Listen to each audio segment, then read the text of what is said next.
Здравствуйте, уважаемые зрители. Апсахабар продолжает работу. Как вы, наверное, уже заметили, мы работаем в разных форматах. И один из наших постоянных форматов мы возвращаем в эфир. Это обсуждение общественно-политической ситуации с Ишсовым Ивановичем Какаля и с Ливаном Мика. Много записей у нас было в период острой политической борьбы, и многие оценки, которые вы давали, да, почему многие? Все оценки, которые вы давали, оправдались, поэтому я думаю, что нужно возвращаться к этому формату, и ситуацию в Абхазии, и в целом в регионе, какие-то ключевые события и в глобальном мире, которые тоже нас касаются. Поэтому мы сегодня об этом будем говорить. И прежде чем мы перейдем к беседе, я прошу подписаться на Апсахабар, комментируйте, ставьте лайки. Видим очень большая активность наших заингурских соседей. Ну, это традиционно, любят они нас покомментировать. Ну и некоторые другие персонажи тоже.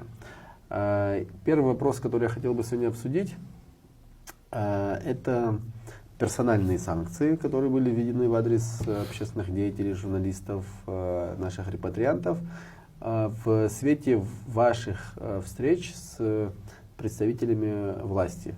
Мы знаем о том, что была встреча и в Министерстве юстиции, в Министерстве иностранных дел, в Генеральной прокуратуре, в репатриации.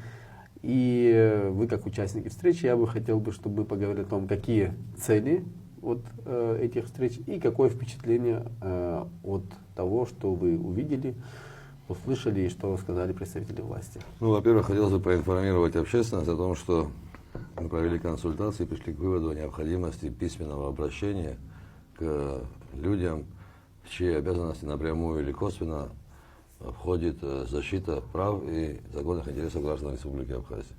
Вот. Письма были направлены были письма президенту, спикеру парламента, значит, генеральному прокурору, министру юстиции, министру иностранных дел и комитет по репатриации. Если что-то упустил, Иван Гевич, поправишь? Нет, вроде. Да, вот. Значит, мы провели ряд встреч. У нас была встреча, в которой я лично участвовал. Вот. Я участвовал во встрече с министром юстиции, с главой аппарата президента и с министром иностранных дел. Вот. Ну, начали мы с министра иностранных дел. Кстати говоря, это единственный чиновник, который выразил крайне негативное отношение, личное отношение к этим процессам и заявил о том, что будет делать все, что от него зависит. Говорил о том, что он планирует встречу со своим коллегой, со своим визави, министром иностранных дел Российской Федерации, где он обязательно поднимет эти вопросы в том числе. Вот. От остальных руководителей мы такой позиции не услышали. Более того, сложилось устойчивое мнение, что они плохо себе вообще представляют, что надо делать. В какую сторону двигаться и какие шаги предпринимать. Вот. Значит, нас убедили в самом начале о том, что будет создана некая рабочая группа, там, комиссия, я не знаю, некий орган, который будет системно заниматься этими вопросами. Вот. Однако наши встречи показали, что никакая работа в этом смысле не ведется. И, как я понимаю, от нас пытались отмахнуться. Говорили с нами дежурными словами, общими формулировками, что мы можем сделать и так далее. То есть пытались создать мнение, что они бессильны, ничего сделать не могут и ничего делать, в общем-то, и не должны. Вот. Довольно жесткий был разговор с некоторыми из руководителей. Вот. Прямо указали именно то, что в случае, если... Значит, мы ставим два вопроса. Первый вопрос. Какое у них отношение к этим вопросам? Поддерживают они введение санкций в отношении граждан Абхазии или нет? Вот. Ну, общая линия такая. Это государство российское, и что мы можем сделать? Они приняли такое решение. Вот они приняли решение лишить гражданства. Что мы можем сделать? На что звучал прямой вопрос. Хорошо, лишили гражданства российского, понятно, вы не можете ничего сделать. А когда граждан Абхазии, например, НИС Фуаршба, который не обладает никаким другим гражданством, не лишают, а объявляют иноагентом, кто должен ее защищать? Какое государство должно? У нее другого гражданства, кроме как абхазского, нет. Кто будет заниматься этими вопросами? Тогда уже вот и так далее. Подняли вопросы депортации наших репатриантов с территории Российской Федерации, Потому что это очень серьезная проблема. Если кому-то кажется, что проблема такая второстепенная, я хочу сказать, что эта проблема очень серьезная. Это люди, которые... Единственная возможность приехать в Абхазию для них это транзит по территории Российской Федерации. Когда их депортируют из России, им фактически закрывают дорогу в родную страну, в родную Абхазию. У них другой родины нет. Понимаете? И у нас, в общем-то, кроме них, на всем целом свете, кроме них, роднее них у нас никогда наш народ, это наши братья, наши граждане, по сути. И мы не можем обеспечить защиту их прав. Это очень серьезная проблема, и в первую очередь это проблема, которую должна решать власть. Мы, как общественные деятели, как общественные организации, со своей стороны будем делать все для того, чтобы поднимать этот вопрос на злобу дня, чтобы этот вопрос не замылили, чтобы этот вопрос не отложили в долгий ящик и так далее. Мы будем делать для этого все необходимое. Вот. И, кстати говоря, во встречах этих мы прямо сказали, что отказ или демонстрация такого пассивного решения этих вопросов приведет к накалу политических страстей. Обязательно. Мы прямо об этом говорили, прямо об этом предупреждали. И я хочу убедить, и сегодня хочу заявить о том, что мы эти вопросы не оставим. Мы об этом говорили уже вот в этой студии в том числе. Мы об этом здесь говорили, я хочу повторить еще раз. Это вопросы, которые обязательно будут подниматься, и это очень важные вопросы. Спасибо. Одна из тем, которую я хотел бы сегодня еще обсудить, это множественные турецкие агенты в Абхазии. Как раз, но уже вот следующим этапом, Иван, сейчас твои впечатления и... Ну, безусловно, да, те события, которые прошли после 15 ноября, есть здесь очень много чего, что можно характеризовать как положительное, да, то, что все, так скажем, антиабхазские, антинародные проекты были сняты, и представители высшего руководства России, разобравшись с ситуацией, дали оценку, правильную такую оценку, по которой фактически те события, которые произошли, они, мне кажется, с нашей точки зрения уже становятся оправданными, потому что те заложенные механизмы в этих апартаментах и инвестиционном соглашении, они бы принесли бы катастрофические последствия для абхазского народа, и поэтому уже, мне кажется, такой консенсус и понимание у российских коллег есть, и поэтому это событие, можно сказать, что уже перевернутая страница. Но есть последствия, о которых мы сегодня должны говорить, которые надо исправлять. Эти последствия, которые касаются наших репатриантов, это последствия, которые касаются персональных санкций в виде лишения гражданства и иноагентов. Это вот та политика предыдущей власти, которая привела к этим тяжелым последствиям. И, безусловно, из этой ситуации надо выходить. Вот мы предупреждали и говорили, что политика предыдущей власти, она приведет к осложнению российско-абхазских отношений, она заведет эту ситуацию в тупик, и из этого тупика надо выходить. Поэтому мы предложили дорожную карту нынешней власти, по которой она должна двигаться. Да? Мы предложили, объяснив, что эти события не касаются нас, как вот персональной личности, это касается всех граждан Абхазии, нашего будущего, наших отношений с нашим стратегическим союзником и партнером. Поэтому мы с этим предложением и вышли. Но, к сожалению, по моему впечатлению, вот, так скажем, не имея своей дорожной карты, они не воспользовались нашей на сегодняшний момент. Есть какие-то положительные тенденции в этом отношении. Это вот Ишсоу сказал о министре иностранных дел, который очень четко и, так скажем, программно выступил, значит, с Российской Федерацией, где его заявление о том, что в Абхазии нету ни одной политической силы, которая была бы антироссийской, и нету там прозападных, там каких-то протурецких сил, это, мне кажется, очень такой серьезный сдвиг в данной ситуации, потому что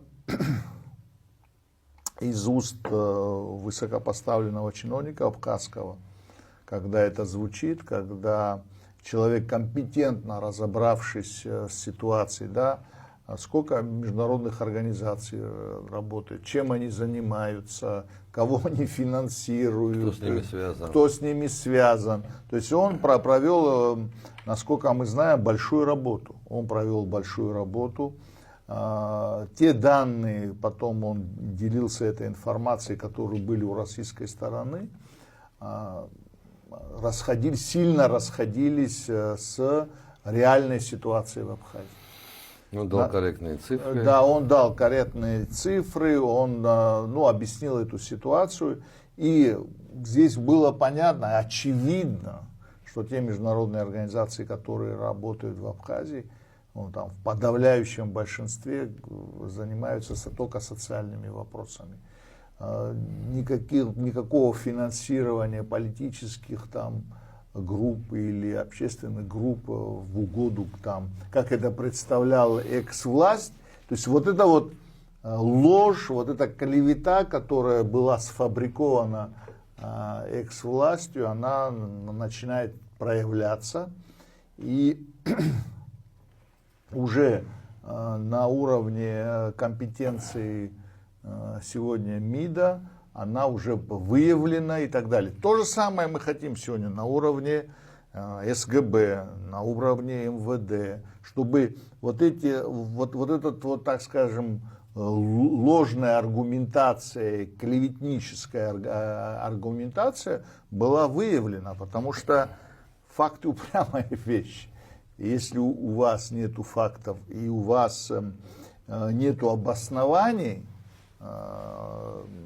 этим решением, то, соответственно, надо делать заявления политические, о которых мы говорим, что каждый на своем уровне должен это сделать.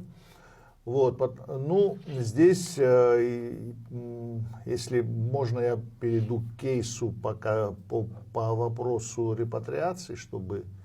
Можно, я хотел бы, вот, прежде чем перейдем к репатриации, вот об этой теме сказать, которую озвучил, это вот эти турецкие агенты. И мне кажется, вот наш формат беседы подразумевает, что мы какие-то вещи или какие-то важные аспекты здесь раскрываем. Как это было там с соглашением, с внутриполитическим кризисом и так далее. Я бы хотел поговорить о турецкой агентуре, мне кажется, это очень важно. Не только турецкая, почему-то и про западные в целом. Сейчас скажу, почему турецкая, потому что вот эти турецкие агенты и так далее. Почему это важно? Если мы берем саму Турцию, то фактически она реализует две концепции. Одна внутриполитическая, другая внешнеполитическая. Внутриполитическая очень коротко сформулирована: одна нация. То есть это один народ, единый народ, как они говорят. И в турецкой внутриполитической концепции нет там абхазов, черкесов там, и так далее. Да, по их конституции определенные права, если я не ошибаюсь, это после событий начала 20 века, там есть у армянского, еврейского населения, но это тоже, можно сказать, в рамках каких-то культурных аспектов. То есть как только культурная политика превращается в политику, общественно-политическую, да, так сразу там все закрывается. Почему я это говорю? И второе, это внешнеполитический контур, Туран их. И мы можем видеть по их геополитике, на кого они опираются вот во внешней политике. То есть это должны быть тюркоязычные страны и так далее. То есть таким образом они действуют. Я хотел бы объяснить, в какую ситуацию попали наши репатрианты. Мгм. Значит, политика сегодняшней современной Турции в лице ее президента. Все, я понял примерно. Да, прекрасно, она, значит, по отношению к Абхазии там из двух пунктов, да, так скажем. Первое, это территориальная целостность Грузии. И я здесь должен сказать, что никаких таких вот серьезных лоббистских усилий, какие бы ни предпринимали наши соотечественники, черкесы и абхазы, на эту политику повлиять не могут. Есть, к сожалению, есть очень такая вот генеральная линия, значит, турецких властей, поддержка Грузии и ее территориальной целостности. Значит, все, так скажем, все общественные движения, все силы, которые, например, за независимость Абхазии на территории Турции, они пресекаются, вплоть до того, что абхазский флаг, государственный абхазский флаг на общественных там мероприятиях, если полиция, значит, их обнаруживает, они там изымают и так далее, и так далее. То есть это вот первая генеральная линия.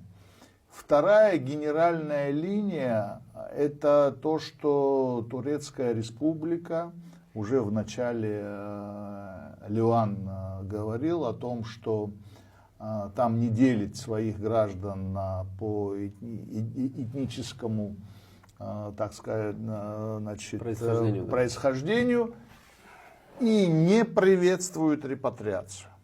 Не приветствует, но не воспрепятствует, там никаких санкций против репатриантов нету, но официально она не приветствует возвращение абхазцев на историческую родину. Теперь, те люди, которые возвращаются на историческую родину, в Абхазию, они фактически турецкими властями не признаны. То есть их рассматривают как граждан Турции, и то, что они возвращаются, для них все остальное вторично. И не приветствует их возвращение на территорию Абхазии, на историческую родину. Теперь эти люди, которые возвращаются, они фактически это делают, потому что это их историческая родина. Они абхазцы по менталитету и по своему мышлению, самосознанию, что они абхазцы, и они возвращаются на историческую родину. И фактически мы это часто говорили в своих эфирах, что российские там ученые, аналитики обращали внимание, что на территории Турции находится лояльное к России больше, чем любой гражданин Турции, население, которых можно считать пророссийским населением в Турции. То есть абхазцы, живущие в Турции, в знак, так скажем, благодарности за признание, значит, России и Абхазии, они демонстрировали и демонстрируют свою лояльность, свое, так сказать, положительное отношение к России. Всем, то есть нету, я не знаю, ни одного факта. Я больше скажу. Да. Они рассматривают это как они пытаются показать России свою лояльность тем, чтобы Россия помогла им с репатриацией. Вопрос репатриации нам помогла. Да, то есть, соответственно, это будет полезно им. То есть, вот здесь очень важный момент подвести я хочу. Вообще вопрос репатриации – это очень сложный вопрос для стран более состоявшихся, чем мы, чем наша страна. И если мы все это время, до прихода к власти нынешней команды, предыдущей команды, с экс-президентом Жани, если мы все время пытались изыскать пути для того, чтобы репатриацию сделать более эффективной, то только с этой командой мы довели ситуацию до того, что мы перекрыли путь для репатриации. сделали заградительные процессы, создали. Даже этого священного Грааля коснулись. Лишь бы протащить свои проекты, понимаете как? И то, что происходит сегодня с нашими репатриантами, и те санкции, которые применяются, я к чему все это говорю, которые применяются в отношении наших граждан, это результат деятельности наших властей. Безусловно. Вот это очень важно подчеркнуть. Да. И если нынешняя власть не предпримет усилия для того, чтобы вот этот фонд сломать, и вот это наше мнение изменить, то у них будут очень серьезные проблемы. Архисерьезные проблемы. Они самого главного коснулись, понимаете? Тоже хочу сказать, что здесь ситуация крайне тяжелая. Крайне тяжелая, потому что не только историческое право наших соотечественников возвращение на историческую родину нарушено, но и сегодняшняя ситуация, когда за 30 лет очень много, значит, семей уже обзавелись семьями, что вышли замуж, значит, поженились. И, кстати, после нашей кровопролитной войны, да, которую мы, когда у нас мужское население, там около 3% мы потеряли, да, какое-то хотя бы, ну, какая-то часть восполнения вот этого процесса потихоньку шло. Вот, и, кстати, сейчас в связи с этими, вот я хочу обратить внимание, прямую аналогию провести, что вот за последние годы у нас с сокращением вот этих связей, значит, что происходит? Вот, например, данные по Сухумскому роддому, если там 3-4 года назад в Сухумском роддоме рождалось около 1300 детей, ну, по данным по Сухуму, да, сейчас 800, 700-800.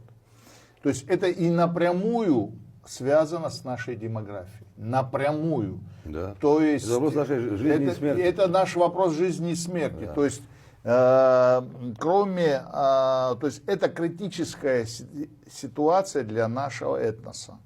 То есть теперь те люди, которые, значит, как ты правильно говорил о том, что в угоду с каких-то личных своих интересов, которые продвигали вот эти личные свои вопросы, меркантильные интересы, они нанесли огромный, колоссальный ущерб абхазской нации. И продолжают наносить. Да. Продолжают, вот это очень важно, продолжают наносить, понимаете, как вот это вот процесс, который они запустили, он не остановился. Вот мы об этом и говорим сегодня, когда ходим к чиновникам и требуем у них. Мы требуем остановить этот процесс, а потом уже, скажем так, устранить последствия наступившие, уже сегодня наступившие. Еще неизвестно, какие наступают, пока мы с ним разговариваем, пока мы с ними разговариваем. Вот о чем мы им говорим, понимаете? Но, Ливан, это очень важный момент, вот Ливан не даст мне соврать. Вот сидишь, разговариваешь и не видишь понимания. Я не знаю, это некомпетентность или заинтересованность. Тут вопрос второй, как говорится. Но обратной связи нет, понимаете? Я хочу сказать, знаете, о некоторых фактах, как если мы сейчас возвращаемся к вопросу Турции, репатриации, ключевой за последнее время момент, когда Турция могла бы проявить свою позицию по вопросу там, абхазской диаспоры, это выборы президента, которые она не позволила провести на своей территории. Ну, я думаю, там постарались, чтобы она не позволила. Конечно. Что-то все на это указывает. Если репатриантов не пускали голосовать в Абхазию, в то время как совершенно другие люди заезжали автобусами, то это очень нехороший признак. Да. И здесь знаете, что я должен сказать, вот, кстати говоря об этой теме? Здесь очень нехорошие зерна закинули в нашу почву. И они прорастут, и будут очень нехорошие результаты. Плоды будут очень нехорошие. Некому их будет, как говорится, пользовать эти плоды. К сожалению, большому. Еще один факт. Вот, Ливан, ты сказал совершенно верно, что Турция рассматривает наших соотечественников, ну, как они есть, гражданами Турции.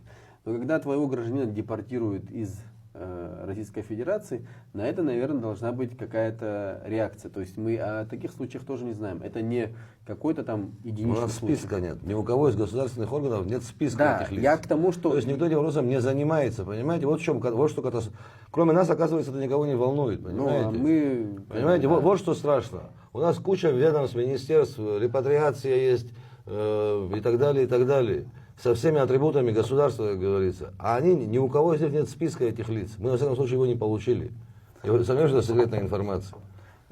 И спасибо за эту часть. Мне кажется, вот мы и именно через призму репатриации на эту тему обсудили, потому что другой призмы, собственно, и у нас, у абхазского народа, не может быть. И я просто хочу единственное, что сказать, что ассимиляция в Турции происходит такими темпами.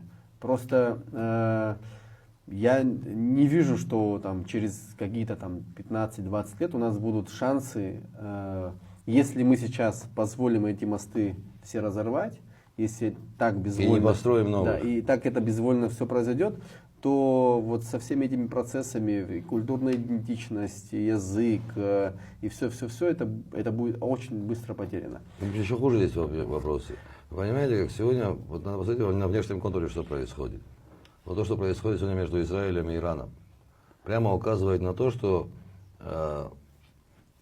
не смог бы Иран защитить себя или дать там более-менее достойный ответ, никто бы Иран не защитил, понимаете? Это к тому, что вот, чем лучше мы подготовимся к войне, тем меньше вероятность ее начала. Это простейшие истины, понимаете? А мы вместо этого, вместо того, чтобы делом заниматься, серьезным делом заниматься, мы занимаемся не пойми чем.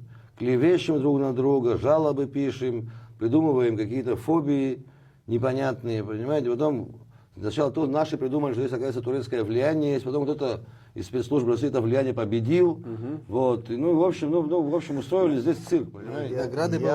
Забыв о том, что происходит реально на границах внешних наших. Я думаю, здесь еще один фактор есть, который очень важен. Да? Вот эти события последние мировые говорят о том, что России выгодно иметь союзника в лице Абхазии, сильного, Конечно. союзника, который развивается очень динамично, в котором единство духа существует. Прекрасный образец Абхазия, это 92-93 год, когда, защищая свои интересы, мы защитили интересы России, когда России было не до нас.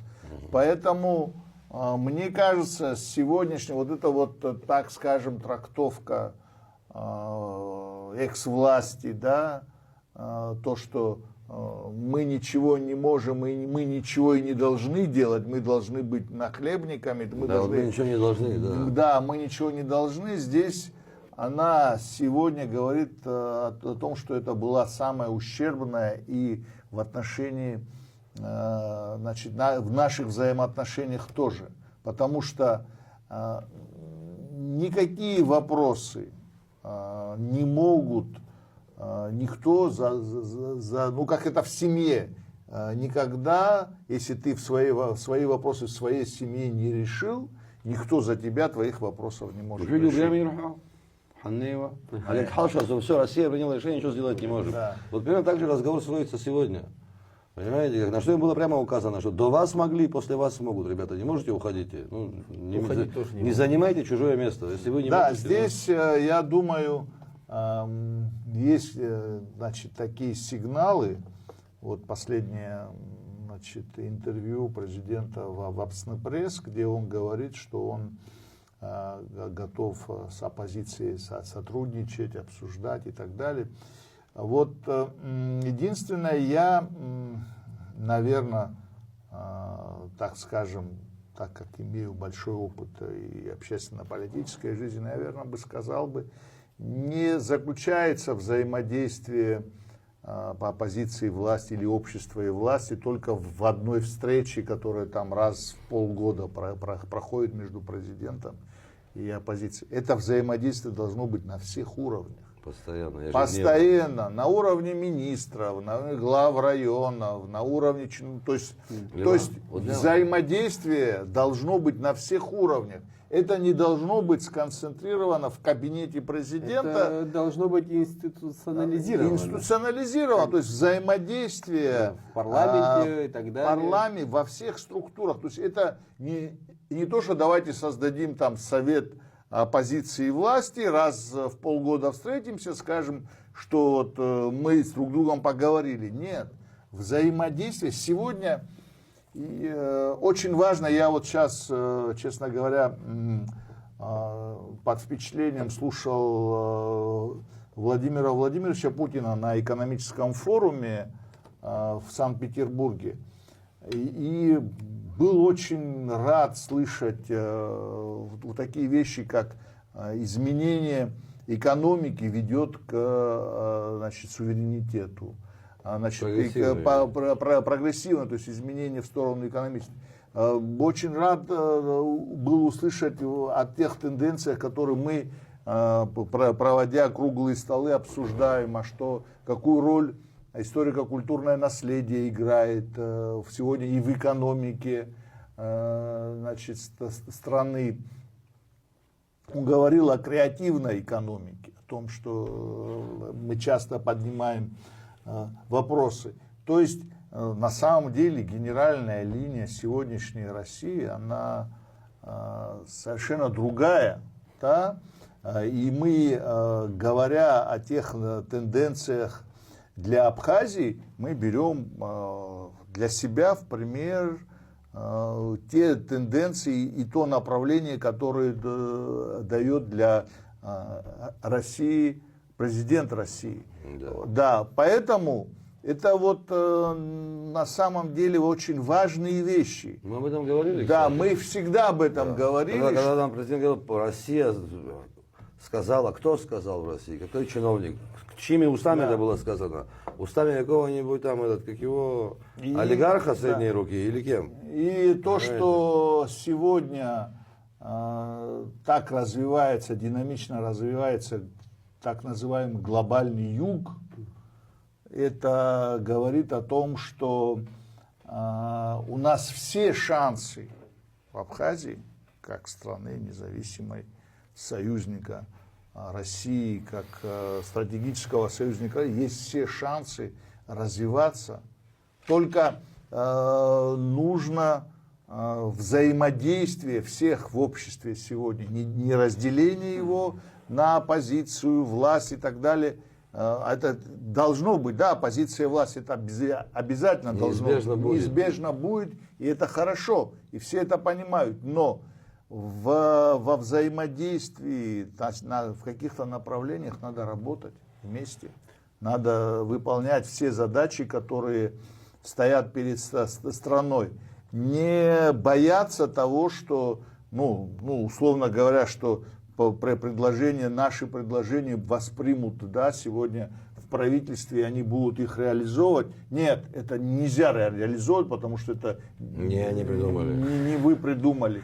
То есть вот эта вот тенденция, которая у нас уже много лет продолжается, если то, что придумано обществом извне, оно сразу в штыки, значит, это неприемлемо. А вот то, что придумано в тиши кабинетах, это вот то, что нужно. Я думаю, вот эти вот все тенденции, которые сегодня есть, и те события, которые происходят вокруг нас, они ярко говорят о том, что надо взаимодействовать, надо не бояться, надо действовать. И у нас есть все шансы построить суверенное независимое государство. Продолжить строительство, правильно сказать. Да. Мы уже немало сделали на этом пути. Да, Бжане же нам говорит, ничего не можем, не надо ничего делать, за нас все сделают. Это же была тенденция. Нам могут помочь делать, но сделать мы должны сами. Это аксиома, которую надо понимать. Еще одна, я хотел... Еще одна за это время тенденция, которую я хотел, еще один кейс рассмотреть, это туристический. И после того, что обсуждения в обществе, уже несколько круглых столов прошли в обществе, и было слушание в парламенте. И, честно говоря, мне понравилось выступление одного там из основных игроков на туристическом рынке, там господина Сичинава, который, в общем, сказал так, что мы разбираемся с ситуацией, но он сказал, любое решение, которое вы примете в парламенте, в правительстве, мы будем исполнять. Никуда они, конечно, будут исполнять. Да, это самое важное, понимаешь? Да, куда он денется, да, будет исполнять. теперь Закон примут, конечно, будет исполнять. Я к чему говорю? Просто другие говорят, что чему? ну как это там? Нет, и к чему я говорю это? Я говорю к тому, что то, что было прописано в соглашении, против которого мы выступали, когда из юрисдикции Абхазии выпадала целая сфера. Выпадала целая сфера, на которую никто не мог бы повлиять, понимаете? Вот в данной ситуации, если прошло бы это соглашение, вот демпинг, любое решение, которое бы принимались вне территории Абхазии, мы не могли бы на это повлиять никак. Вот то, что сегодня вот, да, люди на своей шкуре, да, на своей шкуре чувствуют, и мы, да, проведя там слушание, обсуждение, смогли, так сказать, этот вопрос озвучить. И уже основные игроки этого рынка говорят, мы в 2025 году уже найдем форму, по которому, так сказать, вот такие издержки мы будем минимизировать. То есть это наше завоевание, я считаю, да? Это большое наше завоевание, что и пример того, что все компании, которые должны работать в Абхазии, они должны находиться в нашей юрисдикции и подчиняться нашим законам. Нельзя не принимать соглашение, мы тогда говорили, выше национального международное, которое является выше национального законодательства, которое могло привести вот к таким последствиям.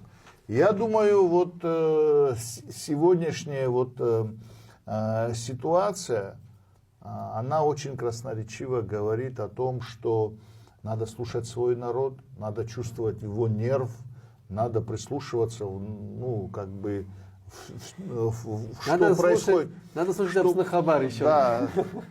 И что, Иванович, я тоже хотел, чтобы ты вот по уже больше 2 месяцев Бадр Гумбаева избран президентом Абхазии. Было вот интервью на Апснапресс, о котором Лиман сейчас сказал и затронул. И там были такие, ну, скажем так, пока я их называю риторическими приемами. Он говорил и о том, что хотели бы люди услышать. И с оппозицией, и что нужно пропорционально мажоритарную систему, и что нужно переходить, надо переходить к сокращению госаппарата, но перейти подготовлен и так далее. То есть все, о чем... Потом.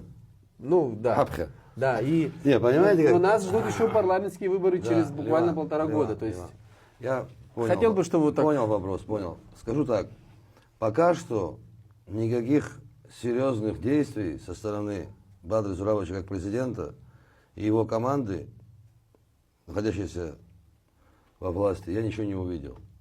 Ни по одному направлению, абсолютно. Говорит, что как мы должны, рассказывать, как мы должны жить, как все будет хорошо, как было бы приятно, если бы теплых дней в году было бы больше, чем холодных. Это понятно, это хорошо. Что говорить умеют, тоже хорошо, понимаете? Но нам нужны конкретные действия. У нас масса проблем, которые наслоились одна на другую. У нас очень серьезные проблемы в экономике. У нас катастрофическая ситуация в энергетике. А то, что сейчас тепло и свет есть, это не значит, что дальше зима будет такой же. Кстати говоря, это их наследие. Это наследие его кураторов, скажем так. Его кураторов и его этих, как это называется, учителей. Скажем так. Это они сделали, что у нас не было энергетики. Очень удивительное интервью. Вот я, кстати, я извиняюсь, я просто хочу добавить к тому, что ты говорил. Не забудь, пожалуйста, свою мысль, что В этом году, оказывается, Заложили в бюджет? не то, что заложили, а всего лишь 150, около 150 миллионов киловатт Киловатт, да. нам не будет хватать. Ну, как хорошо. То есть видите, вы какое представляете, какая была создана специальная счастье. ситуация, Зима покажет еще. чтобы да. 600-700 миллионов киловатт нам не Иван, хватало. у нас очень серьезные проблемы с перепадными ГЭС. Нам вообще непонятно, что происходит. Туда приезжает, строить начинает, потом туда приезжают общественные деятели, независимые журналисты, потом технику выводят, потом в парламенте вот какие-то слухи доходят, что там кто-то пытается продавить принятие каких-то Тот или иной проект. тот или иной прожект, как говорится, непонятно почему, непонятно кто, понимаете? Таких вопросов огромное количество.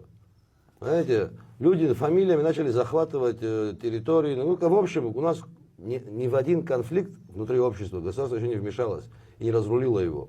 А их очень много, и каждый из них может стать детонатором определенных событий. Это тоже проблемы, понимаете? А то, что мы должны сделать красиво, что должны жить хорошо, это понятно, это приятно слышать. Да.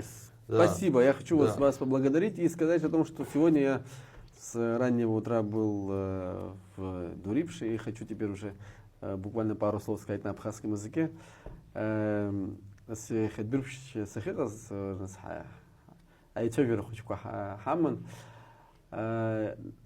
Ирхоз и тасфер стахуб, я аргячна. Ажлар нас ризбаз засжоз ргуицхо.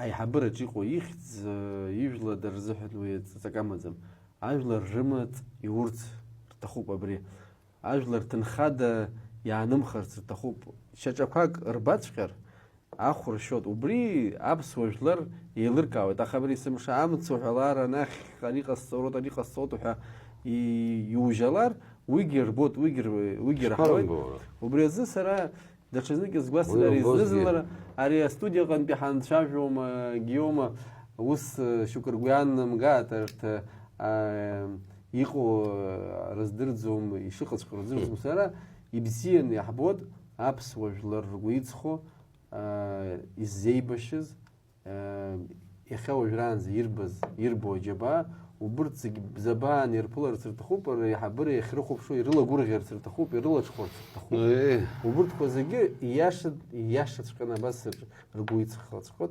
وبرز ناس شاخوب شلا شرغي ددر كنت كورخينيزم سحزوم وي يجنيو دخ حرحتي يرحو درجير محزر زمان زلاني وان مينستر ما وان يحبو اس خدي يعود قال دغي ود تشكال زيت رحو دخ أياش زيرتخوب أبسوجلر رمت رورت يحبر يخو وبرياك وسي يوديزم أما أتشوف تبو بخير يودايو يريش فوق يودايو بخي قتلوبس جوانيخ وندلق أخي عوضارو وس باشا يواندا زيجي ياتسخويو حزقانا خلرا وس يواندا يخد بيام تزحن حرا رزقنا يحمو كوب حرا حبسادجل هري حطوب حبشماتشو وبري لحكارو وبري عبشمرا يخد سكس يامو زيجي أجلر يلركا ويتخا